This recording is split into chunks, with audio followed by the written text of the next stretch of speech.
Good morning, everybody. You are listening to K-Talk Radio, 1640 AM. This is the show, Utah Home Sweet Home. I am your host, Yoshi Shiraki, and today my very special guest is Mr. Lance Polson. Lance, thank you so much for joining me today. You bet. Great to be here. Awesome. Yeah, my pleasure. Yeah, so Lance is a friend of mine and an insurance agent, and I wanted to invite him in today because we talk about real estate investing a lot on this show. We talk about owning owner-occupied homes on this show. We've had Jeff Braylio, the attorney, come in and talk about not being able to make mortgage payments due to COVID-19 and the legalities of that, and not being able to pay rent if you were a tenant, and all of those good things.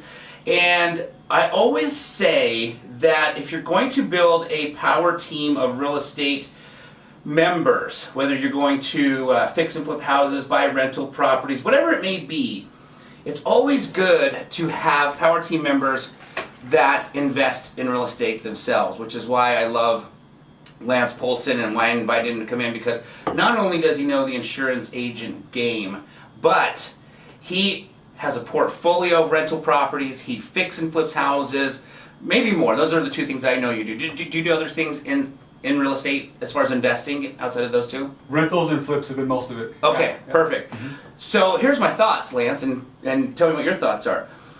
For me, the way I look at it is if I'm going to get, let's say, a real estate agent on my power team, or in this case, insurance, and I want to go out and buy investments, and let's say I'm talking to my realtor who's never invested in real estate at all, right? Right. Okay. They may be a spectacular real estate agent, but they obviously are going to not know as much about investing as somebody who does it full time, right? Probably the same thing with insurance. There Sure, are people absolutely. out there. Great analogy. Yes. So for me, if I'm going to go out there and build a power team, I want to build a power team of people who also are in the game. They have a good understanding of the game. You've probably researched insurance for investment properties more than anybody who's not an agent, because you just already, one, know the game, and two, for your best interest, for your own investments, right? Yeah, we do it ourselves, practice on my own. Yeah, exactly. So if I come to you with questions, I know you know the answers really, really well. Yeah. So, guys, we're going to be talking, we're going to be going over, choosing the correct insurance. In a phone call with Lance earlier this week, we were talking about how people having the wrong insurance for their home, whether they have an owner-occupied insurance for a rental property or vice versa, and the nightmare that can create if something was to happen. We'll talk a little bit about the difference between landlord insurance, if it's a rental, or insurance if you're owner-occupied, or builder's risk insurance if you're going to fix and flip. We talk about flipping a lot on this show, and we also are going to go over a nightmare story. I don't know what Lance has prepared, but I'm sure there's... We got one, yeah. I'm sure there's nightmares. Maybe more. Yeah, exactly. So let's dive into this, buddy. If you don't mind, what would you say is the biggest difference? Because this is probably not being an insurance agent, just being a real estate investor. I think for me, just me, the most common mistake I've seen as far as insurance is investors and owner-occupied individuals, I should say investors mostly, choosing the wrong insurance between landlord insurance and owner-occupied. And I think probably the reason is because a lot of these investors originally lived in the home. Yeah. They had owner-occupied insurance, then they bought a second home, kept that old home as a rental, but never changed the insurance. I think I see that more than any other insurance thing, not being in the insurance game. But what's the biggest difference between landlord insurance and owner-occupied insurance? Really good question. You kind of think insurance is insurance. I'm insured. I have a policy. I've got 50 pages in my mailbox or my files that I never look at, and I'm covered. Yeah. And if I may add some background to that and qualify it, I think insurance companies have the right mind frame. They want to help their insurers, but they have to look at claims. They have to look at how often claims are happening and how severe those claims are.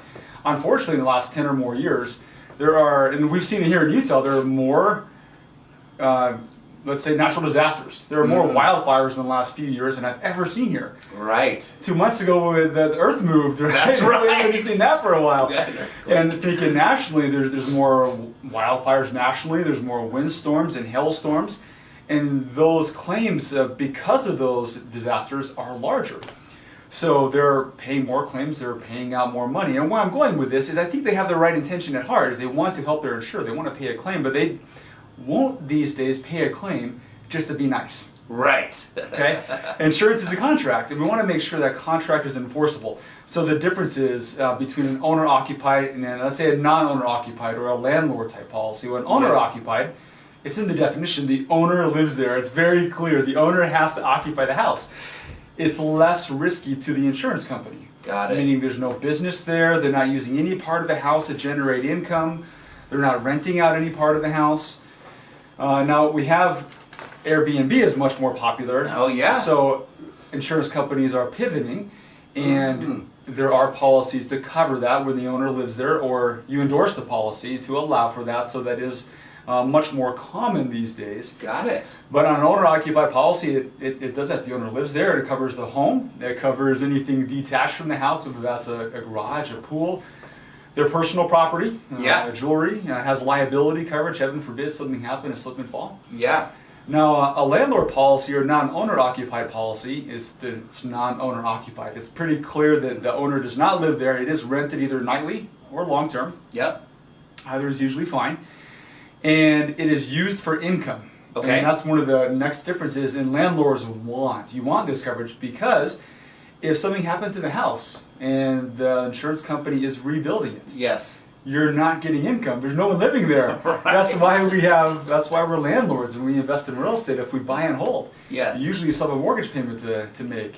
So the insurance policy will cover that lost income. If we're renting your house for $2,000 a month and it takes 6 months to fix it, Yeah. you get about maybe $12,000 of income loss, but the insurance company will pay for that.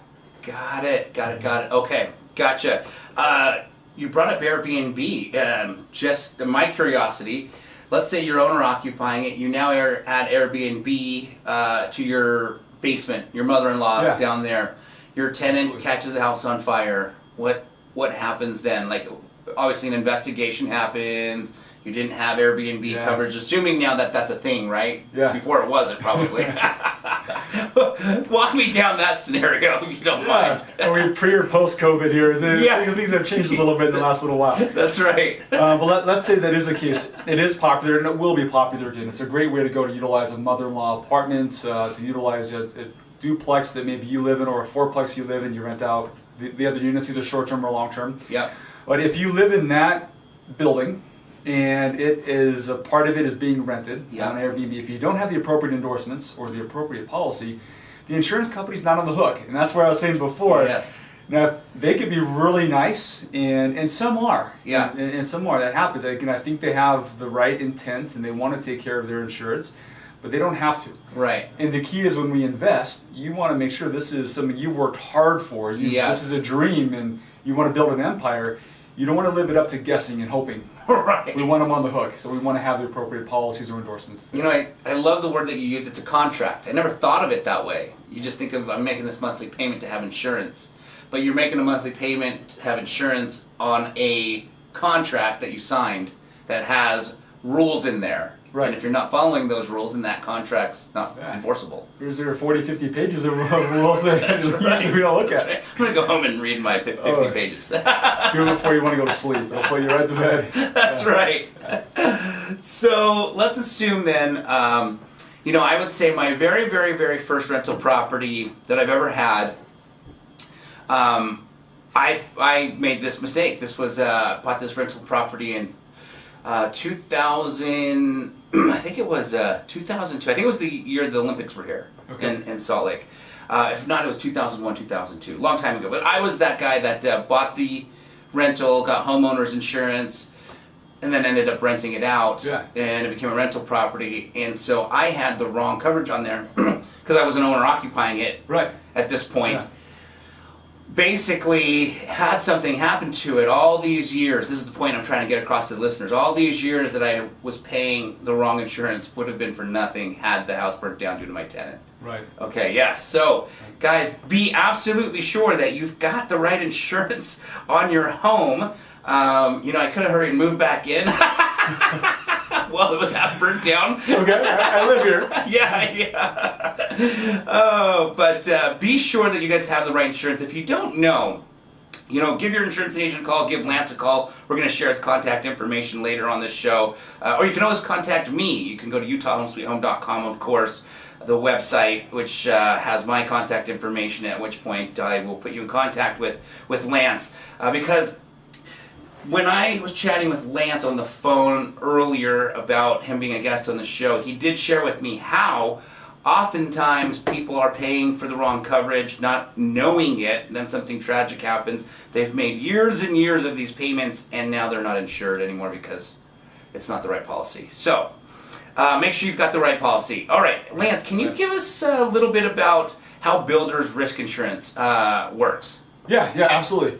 So Builder's Risk is a vacant policy used for those investors that are flipping a house. Okay. And the first two, to kind of maybe contrast it to the first two examples, landlord and homeowner, someone's living there. Mm-hmm. And Builder's Risk, usually it's vacant. Got it. So when someone is in the house, whether it's a landlord or a tenant, there's someone there to notice a water leak per se, or the house is on fire, let's call the fire department for that. Now, with a vacant house, that could go on, and whoever shows up to the house, like, oh, I don't have a house anymore. Right. Or I've got a swimming pool in my house, which would be nice, right? But not that kind of swimming pool. Yes. So Builder's Risk policy is typically used for vacant homes that are either under renovation or not under renovation. Got it. Right. So flippers may buy a house where they don't need to do much renovation; it's just going to sit vacant while they list it. Yeah. But most times there's deferred maintenance. Right. Okay, so it's a little riskier to the insurance companies. There could be a bad roof, old outdated electrical, outdated plumbing, HVAC, so forth. And that's where we as investors find good deals. We find a house that has some deferred maintenance, and we fix it and force appreciation.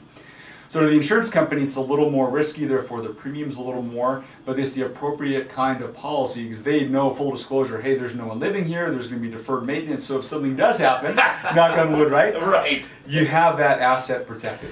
Got it. That's when you'd use those. They're a little more in premium, but they're you have a valid contract. Got it. Okay. Perform.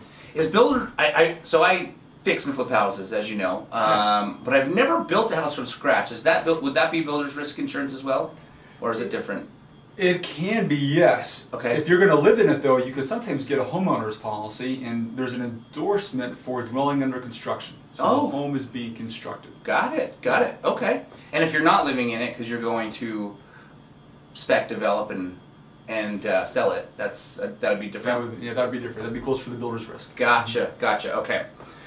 Well, that's a question I get a lot as a real estate agent when I'm helping my clients, and we're under contract to help them buy a home. They'll tend to ask me, because the loan officer will say, hey, you need to go get, we need your contact for your insurance because we got to attach to the loan. Yeah, we got to prove it. So they'll ask me, one, who should I go for insurance? Or two, should I contact the company that insures my automobiles already because I understand with a package it might be a little less expensive. Yeah. Can you elaborate a little bit on that? Yeah, good question. Absolutely. So there are one of the ways insurance companies they can provide the best value is through the application of discounts, and they're all very similar. A lot of times, the more policies you have, the more discounts you get.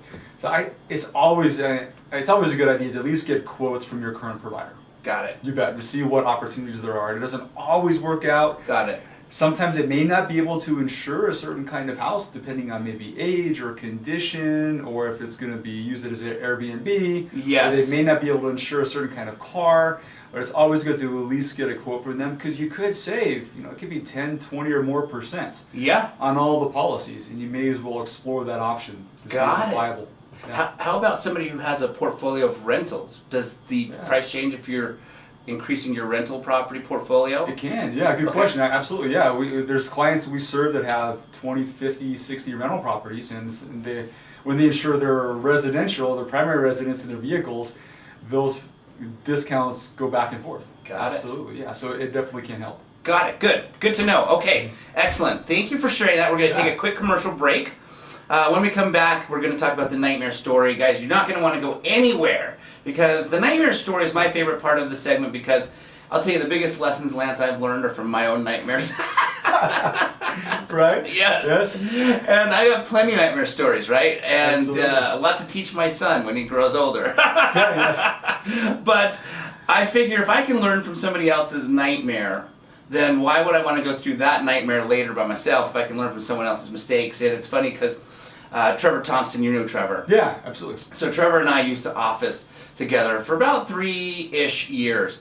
And we would, chat about the nightmares just in the office for fun and learn from each other's nightmare mistakes, right? Yeah. And so it's great. I've got a lot of experience in learning from other people's nightmares, which is the best way to learn. As long as it's not yours, right? As long as it's not mine, yeah. If anybody wants to know about mine, feel free to reach out. I got a lot of lessons to teach. I think it was Jonas. Jonas said, if you don't have a nightmare story in real estate, you just haven't been in it long enough. Right. I would agree. Yes. Yeah. Yes. All right. Yes. All right, guys. So on that, we're going to take a quick commercial break, and we will be right back with the nightmare story. With smartphones and technology making life a little easier, the Snap Leash has also been designed to make life a little easier for you and your pup. Whether you're out on the stroll in the park, or possibly a walk through the city, or maybe even a hike up in the mountains, the Snap Leash is the perfect leash for you. The Snap Leash can easily and conveniently convert into 7 types of leashes, making the Snap Leash the most convenient leash in the world. What other leash do you know that is 7 leashes in one? With the Snap Leash having appearances on the Today Show in New York City, TV 47 in Dallas, Texas, and ABC 4 right here in Midday, Utah, you are definitely going to want to take a peek at what the Snap Leash can do for you and your best friend. Make life a little easier for you and your pup, and visit www.snapleash.com today.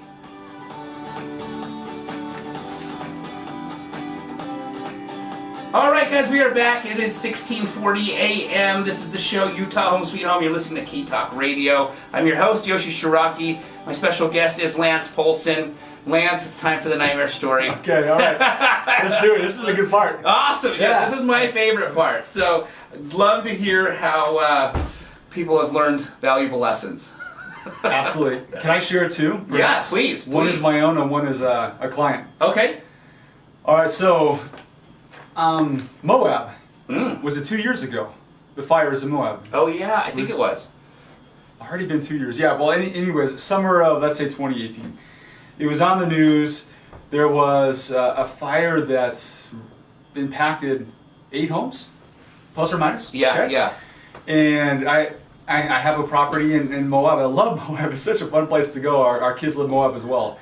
And anyways, well, one of those 8 homes was my client's rental property. Ah. And it wasn't just a little fire, right? Yeah.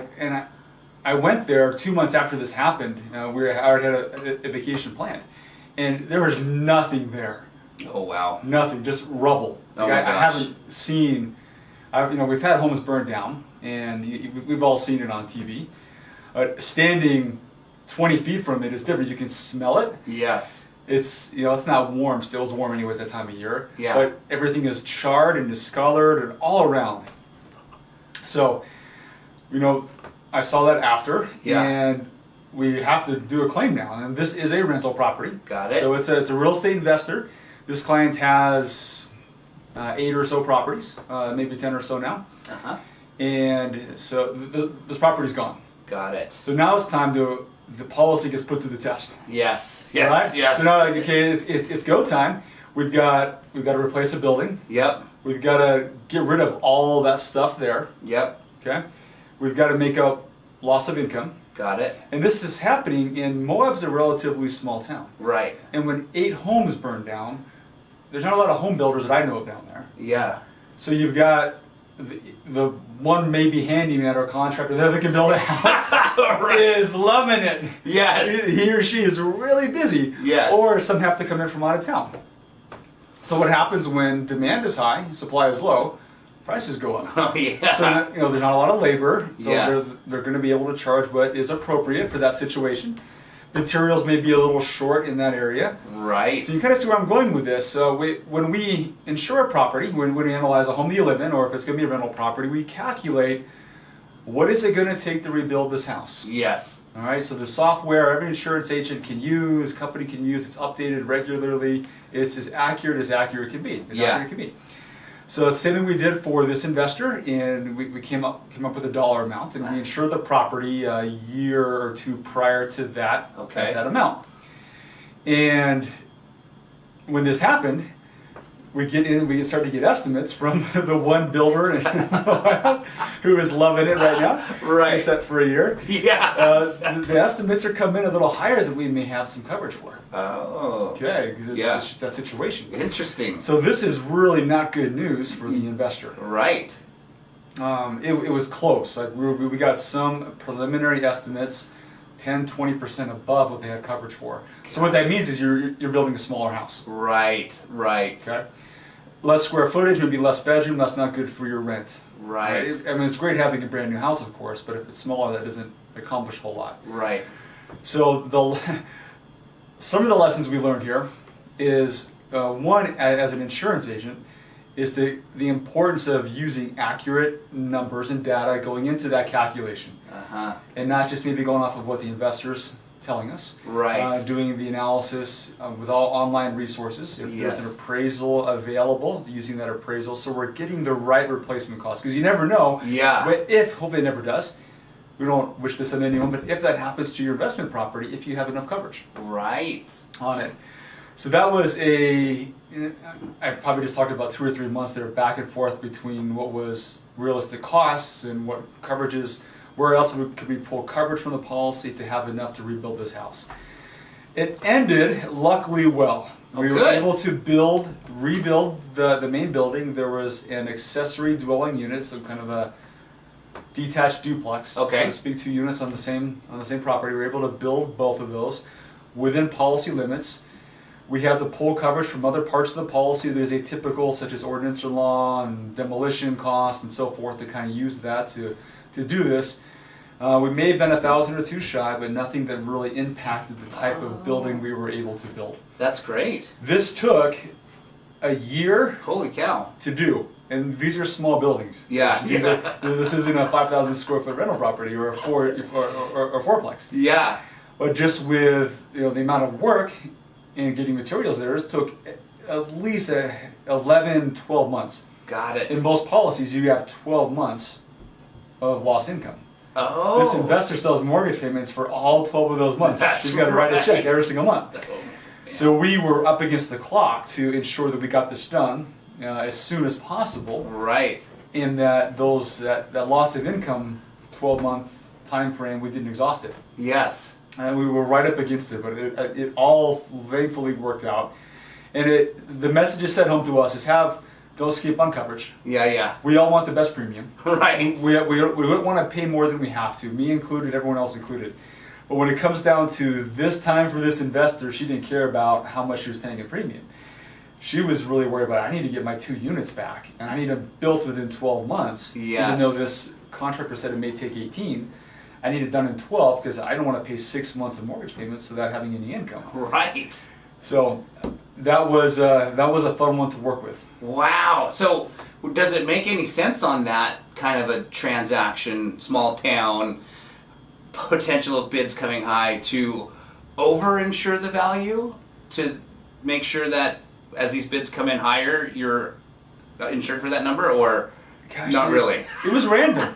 Yeah, a fire. yeah. I guess a fire can damage more than one building, but I mean these buildings weren't touched in Moab. They weren't connected, rather. So having a fire go from one to another, usually there's some kind of barrier there, and it doesn't always jump. But in this case, it did. It was a bad fire. Got it. So yes, it could. Yeah. It was a little random. It doesn't always happen that way. But yeah, fire can spread. Wildfires spread, right? Yeah. It can affect many buildings, and that many damaged in one time, it could. Wow. Especially in some of those smaller rural areas. Wow. Crazy. Okay. How did this fire start? Do you remember?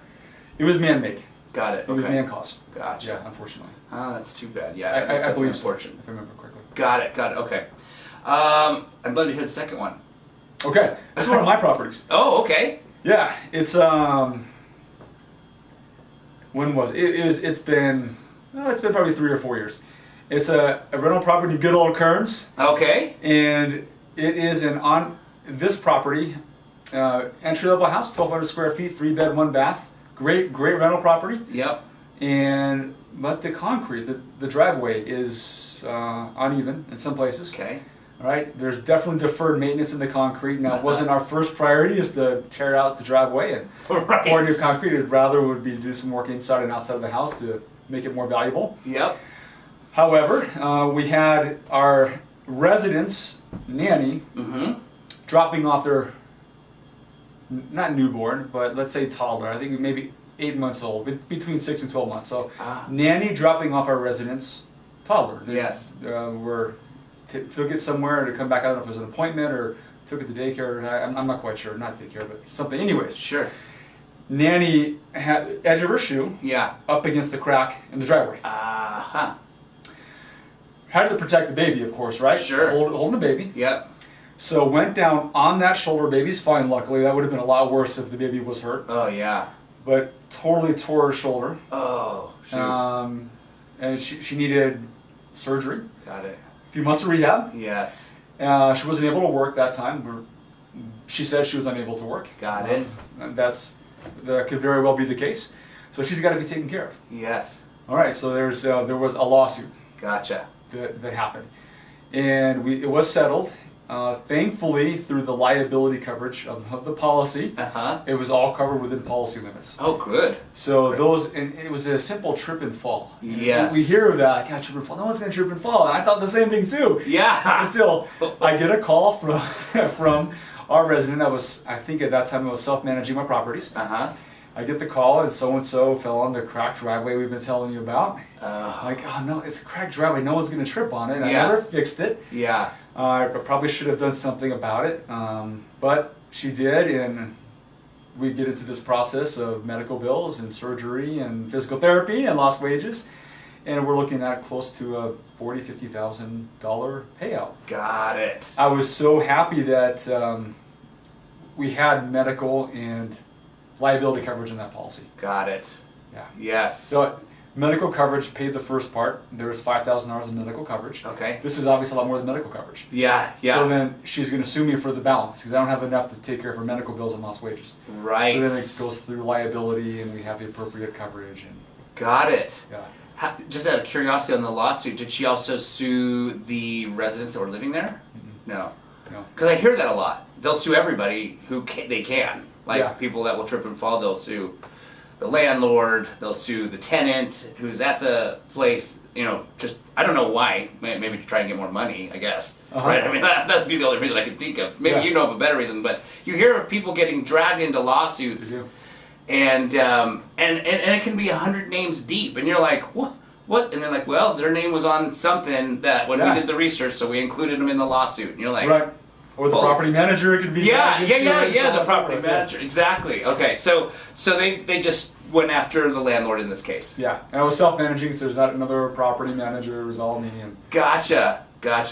So is the driveway fixed now? I should say yes. We made some repairs to make the cracks. The cracks are still there. Yeah. They're not uneven anymore. Got it. Well, and because cracks are everywhere. We go outside and there's cracks in that sidewalk, I'm sure. You know what I mean? Yeah. Cracks are everywhere, obviously. It's always going to happen. Yeah, exactly. Was the shift, like where the crack was, just a higher level than another level? Correct. Yeah. Got it. Yeah, we shaved it down. Okay, perfect. What, you probably looked into it. I'm just curious, what does it cost to demo out and put in a new driveway? Do you remember? Or did you look into it? Then it was, was it $3 or $4 a foot? Okay. I want to say this was 4 or 5 years ago. Yes. Was it 3, 4, or 5 years ago? Yes, got it. Yeah. We have a local friend. I won't say his name, but you'll know who I'm talking about most likely because he posted it on Facebook that he had a flip and showed up one day and his driveway was missing. Did you see that? No, his driveway was missing. Yes. Okay. So yes, I mean, talk about a nightmare story, right? Wow. Totally remodeled the home, totally pimped it out. Beautiful looking house. Put the for sale sign, and then like on a Sunday, he went over there just to check on the listing, to check on his house, basically. Yeah. And when he showed up, the driveway was gone. Not like demoed, but perfectly demoed, picked up, clean, taken to the dump. Just dirt, like smooth, perfect. And he showed it on, he did a Facebook Live. And something's missing. Yeah, our driveway's missing. And so what he assumed happened was somebody wanted to get a new driveway. The company showed up at the wrong address. Oh, yes. Demoed out his, probably realized it later because they never came back. They didn't. He never came back. And he knocked on the doors, the neighbors, to see if anyone could see, recalled the name of a company on a truck. Yeah. Nobody, No. yeah, it wasn't very helpful for him. And so he had to put back the new driveway. He didn't have to demo it though. Okay. It's already gone. It was already gone. Yeah, but I don't think he had planned on demoing it anyway. So obviously a nightmare in that you're incurring a cost that you didn't ever anticipate. Yeah. Completely random. Completely Absolutely. random. Is there a policy that would cover something like that? So we're stealing a driveway, stealing Yeah. property. Maybe it depends on the policy. Usually it has to be something like it's attached to the house on that. Got it. So maybe we could work with the attached part of the driveway to the house. Yeah. It could be included with part of that as theft. Gotcha. Or damage if it was some kind of damage, perhaps. Right. That is.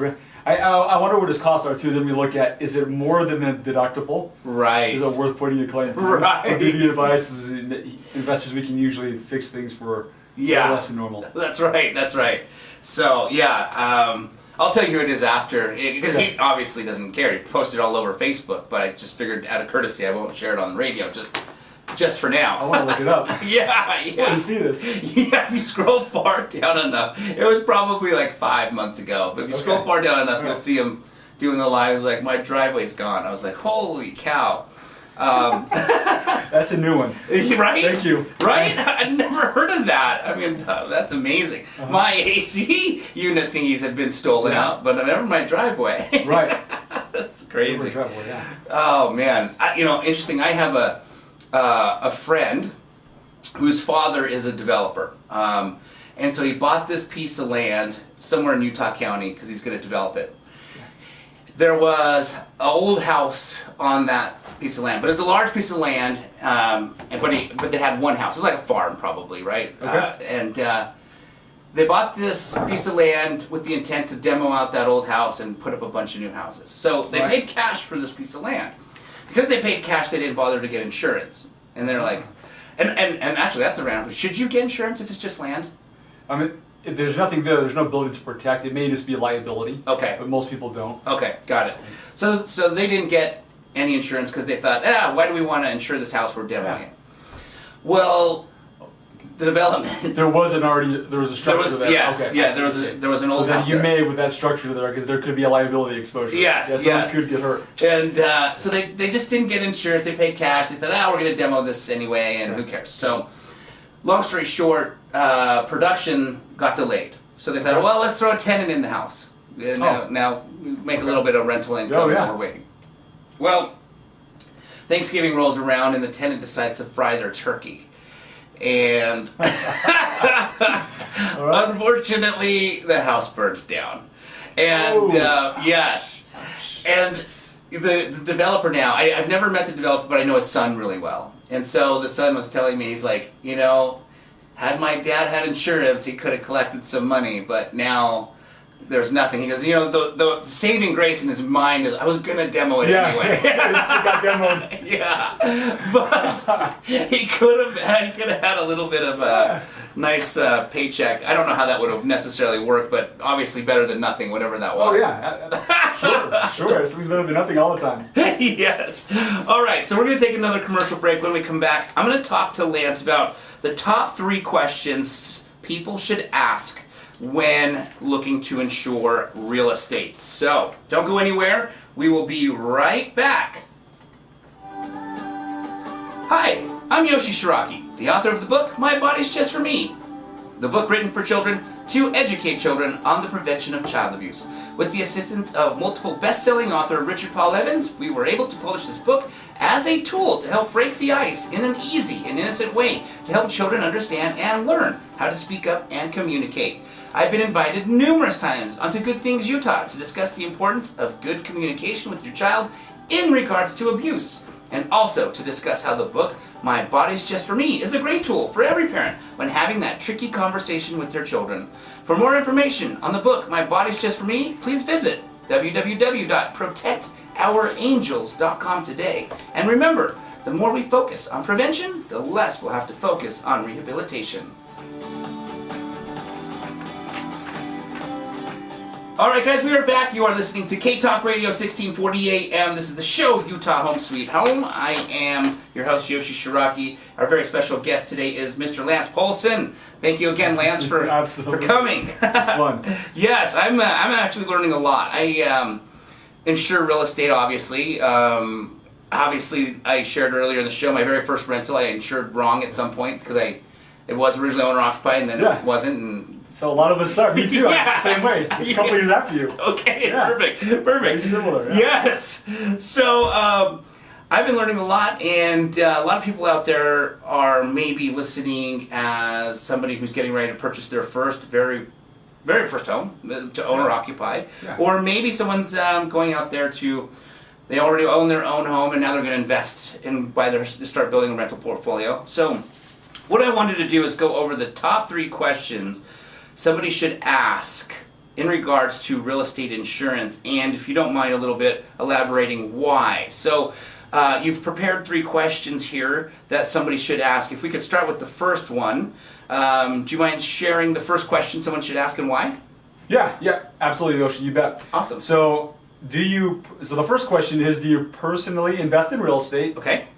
Or how many real estate investors do you serve? I like that. We talked about this in the very beginning, is someone that actually practices what they're doing is going to have a worst case, a nightmare story. Yeah. Is going to have experiences either of their own or through their friends or clients, acquaintances.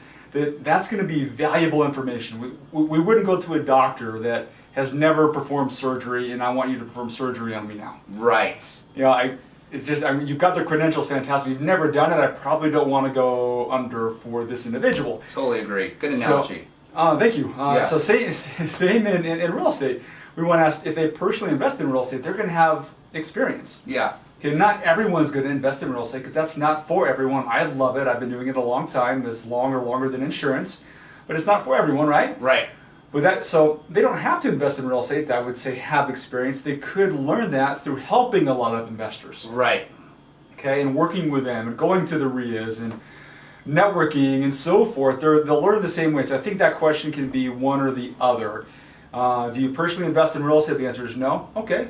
Let me ask, how many investors do you serve? And if it's 1 or 2, that's okay, better than none. Yeah. But for someone to have experience and maybe a track record, it's going to be dozens of investors. Right. Every investor is a little bit different. There could be a flipper, there could be a buy and hold of single family, a buy and hold of apartment complexes. If you can flip a single family home, you can flip an apartment complex. You can acquire storage units. So, and having experience, it's going to be dozens of investors to encounter all those different ways to adequately protect what the client is working so hard to build. Absolutely. I love it. I think it was the Learning Channel, TLC. My wife was watching a show on TLC a couple nights ago, and there was a commercial for another show that's on TLC, and I don't remember what it's called. Never actually even heard of it, but it was basically like blotched to beauty or something like that. It was basically people that had plastic surgery that went wrong, and now they tell their story, and then they go to this guy who is like one of the best, and he makes them beautiful again. And you talked about you wouldn't want to go to a doctor to get surgery. Even taking that one step further, you wouldn't want to go to a doctor to get surgery if that doctor doesn't practice that type of stuff. Like you wouldn't go to a foot surgeon to get a hand surgery, right? Right, exactly. So this lady on the commercial that they were prepping so that you could watch, tomorrow or whenever they were prepping, she had gotten breast augmentation done by a dentist. How did that turn out? It's blurred out, but it probably was blotched, and this doctor was now going to fix what was blotched. Right. And he was like, the little commercial said, was the doctor going, wait, you're telling me that the person who did surgery on your breasts was a dentist? And she's like, yes.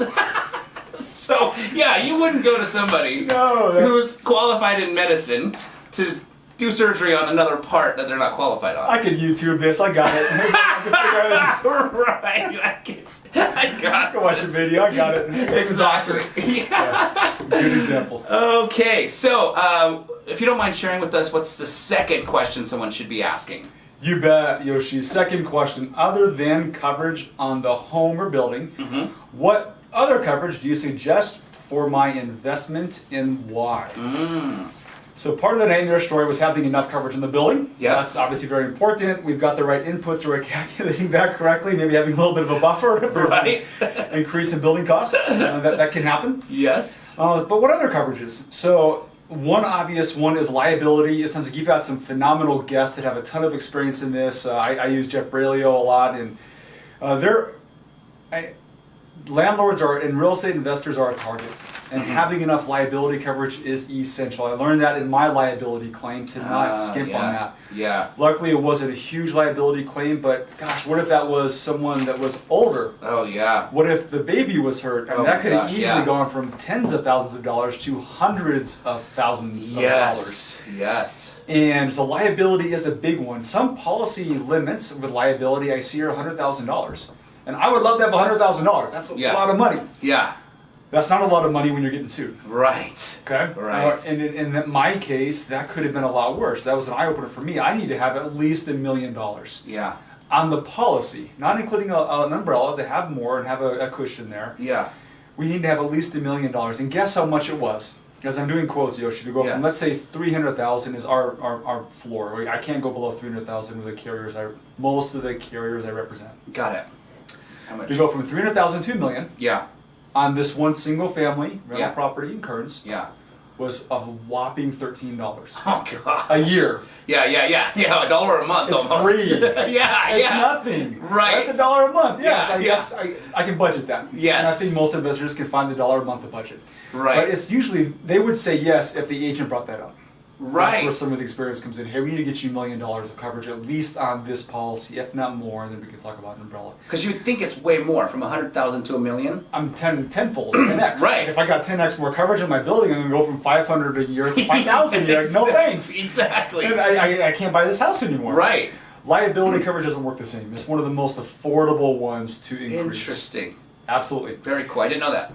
And maybe one other one is it may just be me, it may not, but my rental properties, many of those are more than 50 years old. Mm-hmm. So they're built in the 70s. Yes. Or earlier. Right. Right. Okay, building codes have changed since the 70s. Yes. And especially they built in the 50s and 40s and 30s, and I insured a home that was 120 years old last week. Building codes have changed a little bit in the last century and decades. Most of the times the home has also been updated internally for some of those main systems, but sometimes it hasn't. So let's say there is a kitchen fire. Okay. That one example you had, they were frying the turkey. Yeah. Let's say the whole home wasn't burned down, though, just part of the house. Okay. Well, of course, insurance is going to replace that part of the house, but the undamaged part of the house doesn't need to be replaced, does it? Right. Gotcha. However, if you have to redo the electrical and the damaged part, you probably have to tear out all the electrical in the other part. Yeah. So you have to now demolish the other undamaged part of the house to get to the electrical so it can all be brought up to code. Got it. Right? Yes. We need coverage for that. That's not usually part of the policy, or there isn't enough coverage for older homes. That's called ordinance and law. So that would be another one, especially if we're looking at long-term holds, especially Yeah. on older homes, 50, give or take more years. Yep. We need to have some special coverages in there if that were to happen. Yes, that makes sense. It's not sense. always a total loss. It's a partial loss because the fire company puts out the fire, let's say, or a flood impacts one area of the house, but not the whole house. Right.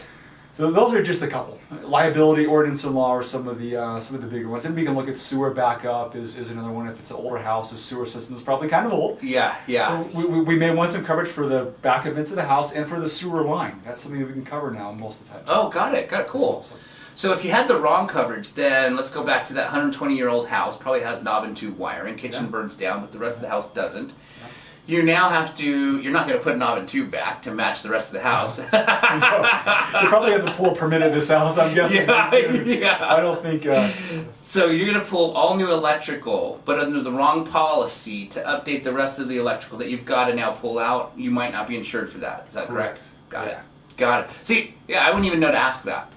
That's why it's so good to have somebody who's an investor as well as an insurer like yourself know these things, right? Because owning a rental property, geez, I wouldn't even thought. I would just say, yeah, I'm insured. I'll be okay. Yeah, it's fine, right? Yeah, Fire's covered. I pay something every month. Yeah, I got a policy. I got 40 pages here to prove. Here you go. Figure it out. Exactly. All right, so you've got a third question here, if you don't mind going over that one. Certainly. What opportunities do I have to reduce my premium without reducing coverage? So we talked a lot about coverage. I'm a believer in that. I've used it. I've filed claims. I may be a little jaded because I've seen more claims than the average person being in this business. Yes. We see all kinds of claims. I've shared a couple of those. But it does happen, and I don't believe in cutting corners on coverage, but I do believe in finding every discount and opportunity that we are legitimately able to offer to maximize savings. Got it. Okay, and here are some of those. So let me use a fourplex that I purchased. This was built in the 20s. Okay. I think the 20s or 30s in Sugar House. And the exterior was horrible. It was almost uninsurable. Got it. Insurance companies are these days are going to inspect in one form or another the appearance of the house. And if it appears very dilapidated or outdated, they may say, you can't insure this house. Gotcha. Or if we can insure it, it's going to cost more. Yeah. So I needed to redo the exterior anyways to one force appreciation. As I get the appraisal, I want to bump the values up a little bit. A lot of us are probably familiar with that. I'm like, let me make sure I do that first so that I can go to my insurance carrier, me in that case, and say, look, it's in this condition now, but in 30 days, here's what I'm going to do. Right. Okay? I was able to cut my premium in half. Oh, wow. To go from a higher risk type policy to a standard policy. Just by showing, here's what I'm going to do, I'll provide you with the after pictures, and here's the estimate I got from the contractor to do this work. So those are, if you're going to be rehabbing a house, especially the outside of it, but also the inside, the inside, say the electrical, or the HVAC, or the plumbing, or the roof, the exterior, whatnot. If that's going to be part of your project anyways, let your agent know that. Because insurance companies, that's less risky to the insurance company. Got it. You've got the roof won't leak, so they're not going to have to be paying a claim there. Right. Or if it's a new electrical system, it's less likely it's going to catch on fire. Or if we're updating the plumbing, so on and so forth. Yes. If it's less risky to the insurance company, you're going to pay less most of the times. Most of the time. So you may have to document what you're doing through photos or through a work order with your contractor, but it's worthwhile if you're already doing it. Right. Give it to your insurance agent. It's already being done. Yes. And sometimes it'll make sense to do it if you were thinking about it. You may save a little bit, couple $100 a year. If you're going to hold this property for 5 to 10 years, a couple $100 a year for 10 years is $2,000 now. Yeah. It may be worthwhile. Right. Finally, we talked about discounts, bundling, and so forth. And we'll look at all those kinds of opportunities to where if it makes sense to bring more rental properties together, to insure vehicles and home and so on and so forth. We'll make sure all those are included, and anyone should be able to do that, not just me. But that's great. Asking those questions, Oh, perfect. No, that's awesome. Here's a random question. So I looked at a house this week that I was going to fix and flip. Turned out the numbers didn't work. They wanted more for the home than was, in my opinion, than it was worth to fix and flip it. So I passed on it. But there was another investor who was also looking at it, who wanted to keep it as a rental. It was in really, really bad shape. For me, I would have just got builder's risk insurance because it would have been a flip and I'd had it sold in 5 months probably, right? Right. Okay. This guy who was going to keep it as a rental, would he have gotten, because it was in really, really rough shape, kind of just what you described, almost uninsurable if I had to imagine what that looked like. Yeah. And I don't know what it looks like necessarily, but this house was like really, really rough.